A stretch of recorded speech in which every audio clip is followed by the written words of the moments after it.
Hello everyone, welcome to learner bee. I am Shivani Chauhan. इस video में हम क्लास 10 साइंस की बुक का chapter 3 metals and non metals का पार्ट देखेंगे एक्टिविटीज़ के साथ। इससे पहले हम लोगों ने मेटल्स और ये सारी की सारी एक्टिविटीज़ देख ली थी, तो अब हम लोग देखते हैं नॉन मेटल्स क्या होती हैं।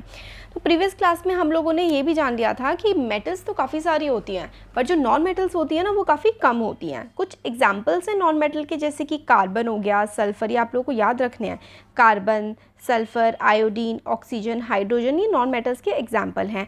नॉन मेटल्स या तो सॉलिड होती हैं या फिर गैशियस फॉर्म में होती है। तो ज़्यादातर नॉन मेटल्स या तो सॉलिड होती हैं या तो वो होती है गैशियस फॉर्म में। सिर्फ ब्रोमीन जो है ना वही एक ऐसी नॉन मेटल है जो कि लिक्विड होती है। तो ये आपका क्वेश्चन बन जाता है कि भाई ऐसी कौन सी नॉन मेटल है जो लिक्विड फॉर्म में एग्जिस्ट करती है, तो वो है ब्रोमीन।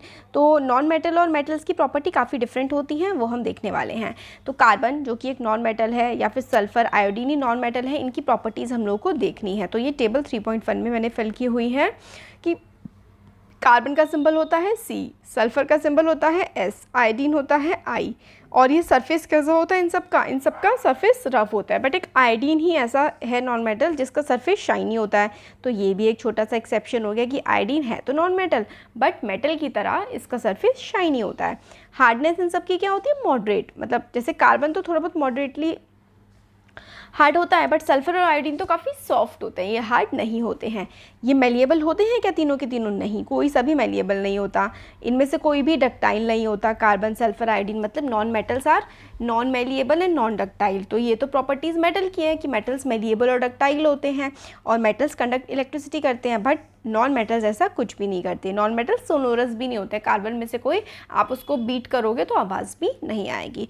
तो non metals are not malleable, not ductile, not sonorous, and they do not conduct electricity. तो on the basis of the observation, ये हमने टेबल 3.1 देखी, हमने फिजिकल प्रॉपर्टीज़ और केमिकल प्रॉपर्टीज़ के बारे में जाना। तो हम लोगों ने ये कंक्लूड किया we can not group elements according to their physical properties alone.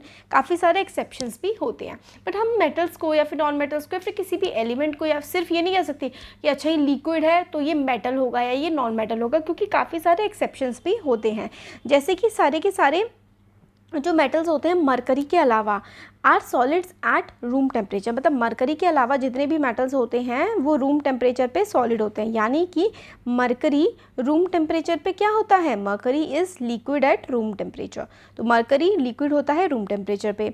3.5 जो एक्टिविटी से पहले हमने करी थी उसमें हमने ऑब्जर्व किया था कि मेटल्स जो होते हैं उनका मेल्टिंग पॉइंट काफ़ी हाई होता है, बट गैलियम और सीजियम होते हैं उनका मेल्टिंग पॉइंट लो होता है।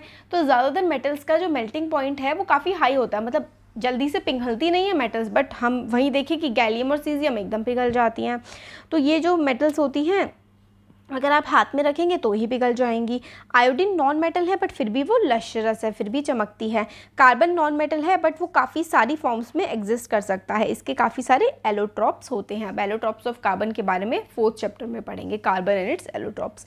तो ये भी बहुत इंपॉर्टेंट चीज़ है कि कार्बन के काफ़ी सारे एलोट्रॉप्स होते हैं। जैसे कि डायमंड एक कार्बन का एलोट्रॉप है जो कि दुनिया का सबसे हार्डेस्ट सब्सटेंस है जो कि नेचर में हमें मिलता है, और इसका मेल्टिंग पॉइंट बहुत ज़्यादा हाई है।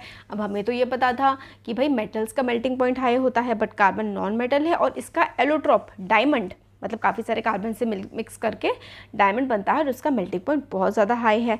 ग्रेफाइट जो कि दूसरा एलोट्रॉप है कार्बन का, वो इलेक्ट्रिसिटी कंडक्ट करता है। तो ये कुछ एक्सेप्शंस है कि ग्रेफाइट नॉन मेटल है बट फिर भी कंडक्ट करता है इलेक्ट्रिसिटी। ऐसे ही जो डायमंड है वो बहुत ज़्यादा हार्ड होता है, बल्कि वो नॉन मेटल है। नॉन मेटल तो जनरली सॉफ्ट होते हैं। तो ये काफ़ी एक्सेप्शंस है। एल्कली मेटल्स जैसे कि sodium, potassium, lithium are so soft that they can be cut with a knife. तो मेटल्स ऐसे भी हैं, सोडियम, पोटेशियम, लिथियम इतने सॉफ्ट होते हैं कि नाइफ से कट कर सकते हैं। इनकी डेंसिटीज़ काफ़ी लो होती हैं और मेल्टिंग पॉइंट भी लो होते हैं।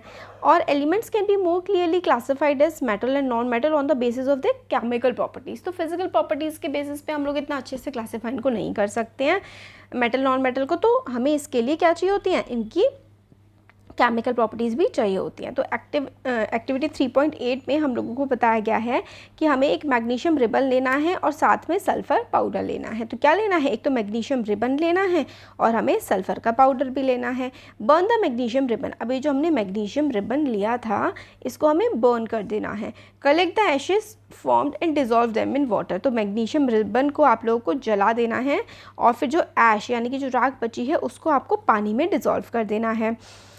Test the resultant solution with the both red and blue litmus, अब जो राख आई है आप उसको पानी में आपने मिला दिया है, उस सॉल्यूशन को आप टेस्ट करो कि वो बेसिक है या फिर एसिडिक है। तो मैग्नीशियम जो है ना वो बेसिक होता है, ये आप लोगों को याद रखनी है कि मैग्नीशियम जो है वो होता है बेसिक। इसी तरीके से आप लोगों को आपने मैग्नीशियम लिया था, सल्फ़र लिया था, सल्फ़र को भी यही करना है, सल्फ़र पाउडर को बंद करना है और फिर उसको टेस्ट ट्यूब में ले लेना है। फिर उसके बाद कुछ पानी ऐड करना है। फिर आप लोगों को देखना है कि जो सल्फ़र का पाउडर हमने बंद किया था, पानी में मिलाया था, वो कैसा था, तो वो हमारा एसिडिक निकला था। अब इसकी अगर आप लोगों को ये जो रिएक्शंस है ये लिखनी है तो देखो 2 mg + O2 मतलब mg आप लोगों ने बर्न किया, फिर उसके बाद हवा में रिएक्शन हुआ तो 2 MgO बन गया, है ना।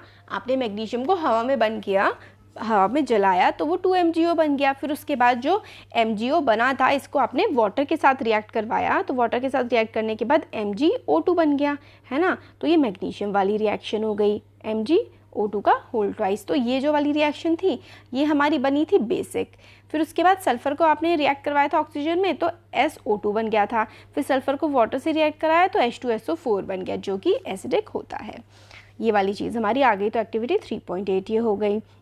Most non metals produced acidic oxide, ज़्यादातर जो नॉन मेटल्स होती हैं वो एसिडिक होती हैं जब हम पानी में डिज़ोल्व करते हैं। ये बहुत इंपॉर्टेंट चीज़ है कि ज़्यादातर नॉन मेटल्स एसिडिक होती हैं, नॉन मेटल्स एसिडिक होती हैं जब हम पानी में डिज़ोल्व करते हैं, और दूसरी तरफ मेटल्स क्या होती हैं, बेसिक होती हैं। इसके बारे में हम आगे भी और देखेंगे आगे के चैप्टर में।